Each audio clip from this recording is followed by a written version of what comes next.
Hey there, Plan Bers. Welcome back to another episode of Plan B Success. Should efforts be rewarded or outcomes? Have you ever wondered about this? Is trying good enough, or is it results that should matter? What do you think? If you reward outcomes, then effort will be low. If you reward effort, then outcomes will be high. The main issue with rewarding outcomes is that some outcomes are out of your control.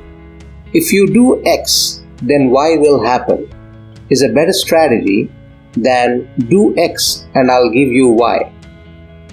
You might think that you can use both approaches or alternate between them, but this doesn't work in the long run. If you reward outcomes, then effort will be low. When you reward outcomes, people focus on the outcome.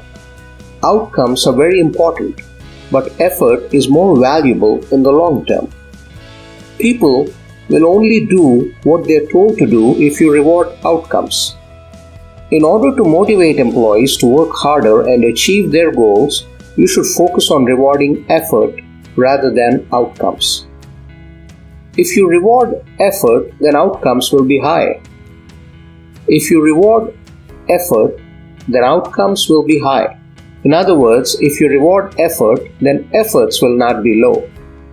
The word low is important here because it implies that something more can be done and that there must be some kind of limit on how much more can be done than what has already been accomplished. The word high also appears in this sentence because it means you want to do more than just average or above average work.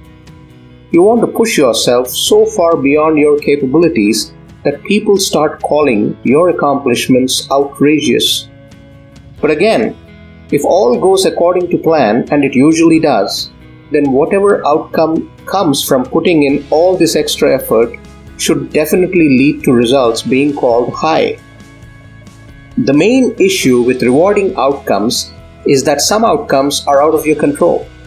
You cannot control the weather, you cannot control the economy, and you certainly cannot control what happens to you.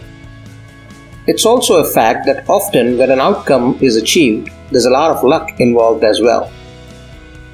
If you do X, then Y will happen is a better strategy than do X and I'll give you Y. If you're trying to motivate people to do X, then telling them that if they do X, then Y will happen is a better strategy than saying do X and I'll give you Y.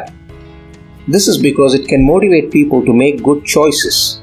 People tend to be motivated by rewards, but those rewards can be misused as an excuse not to change behavior in the long term. Rewards can also cause resentment when they are not equitable or fair.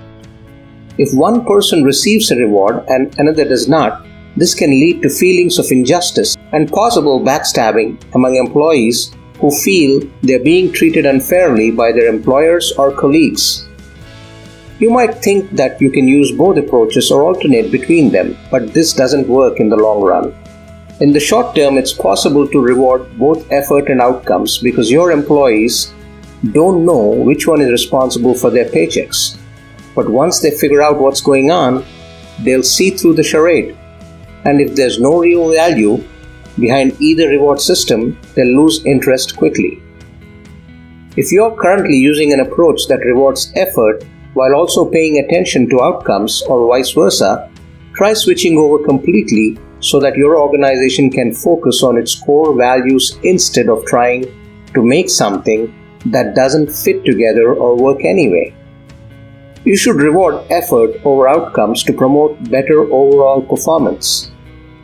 When you reward efforts, you're telling your employees that they perform well when they put in the hard work. So what happens when you reward them? They will continue to work hard because they want to be rewarded and recognized for their efforts.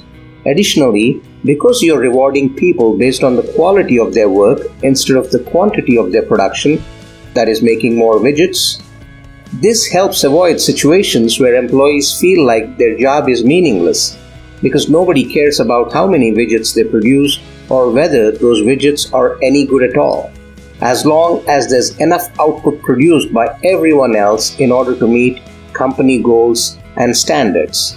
then everyone else can go home early no matter how poorly those individual products performed relative to each other.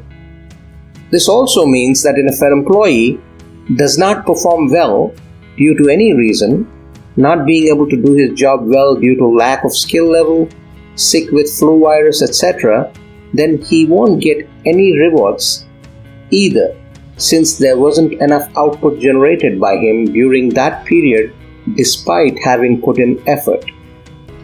Let's face it, not everyone can be Michael Jordan. Even if you're the best at what you do, there will always be someone better than you.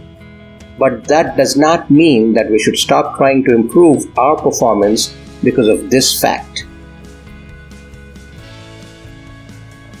Hey Plan Bers, I hope you're enjoying this content and finding use for it. Do not forget to share, subscribe, and spread the word through your favorite podcasting platform as well as through YouTube. Make sure you leave a review, a comment, and of course check out planb.live, my coaching platform where I'm helping small businesses get to the next level as quickly and as robustly as they can.